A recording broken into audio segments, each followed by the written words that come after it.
మనం తప్పు చేస్తున్నాము అంటే దానిని నువ్వు తప్పు చేస్తున్నావు అని హెచ్చరించే ఒకే ఒక సాక్షి ఉంది. అది ఎవరో తెలుసుకోవాలనుందా? అయితే ఈ స్టోరీని పూర్తిగా వినండి, మీకే అర్థమవుతుంది. అంతకుముందు మరిన్ని అప్డేట్స్ కోసం మన డిపి స్టోరీ టైం ఛానల్ ని ప్రతి ఒక్కరూ సబ్స్క్రైబ్ చేసుకోండి.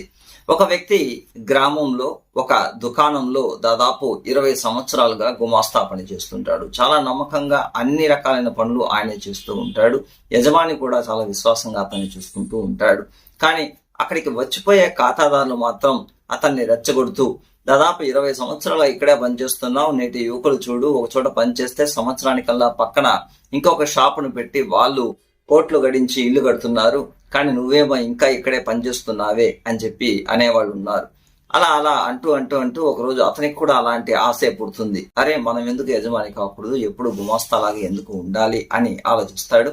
ఆ విధంగా ఒక రోజు షాప్ మూసేటప్పుడు ఆ గల్లాలో ఉన్న డబ్బులన్నీ కూడా తను ఒక పర్సులో వేసుకొని అక్కడి నుంచి దుకాణం మూసుకొని రైల్వే స్టేషన్ కి పరుగున వెళ్తాడు.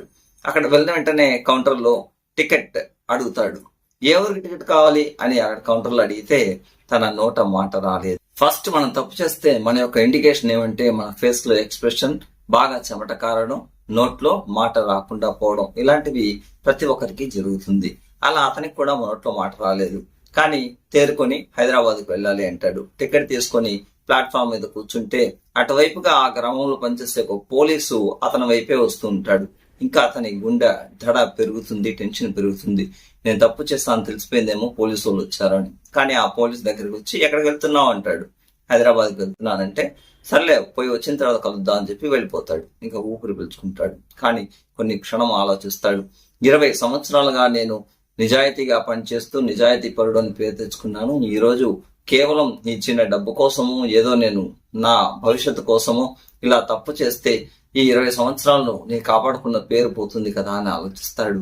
వెంటనే ఇంకా ట్రైన్ వస్తుంది, ఎక్కబోతాడు. తన మనస్సాక్షి ఒప్పుకోదు. వెంటనే అక్కడి నుంచి తన యజమాని ఇంటికి పోయి డబ్బులు ఇచ్చేసి కీస్ ఇస్తాడు. రేపు తెల్లారి 6 గంటలకి స్టాక్ వస్తుంది, వచ్చి తలుపు తెరు అంటాడు. అలాగే అని చెప్పి వచ్చేస్తాడు. ఇది ఎందుకు చెప్తున్నానంటే, మనం తప్పు చేస్తే ఫస్ట్ మనల్ని దండించే ఒకే ఒక సాక్షి మనస్సాక్షి. కాబట్టి మనస్సాక్షికి విరుద్ధంగా మనం ఏ పని చేయడం. అంతకు మించి వాడు చేశాడు అంటే ఖచ్చితంగా వాడు శిక్షించబడతాడు. ఎప్పుడైతే తన తప్పును తెలుసుకొని రెక్టిఫై చేసుకుంటాడో వాడు బాగుపడతాడు.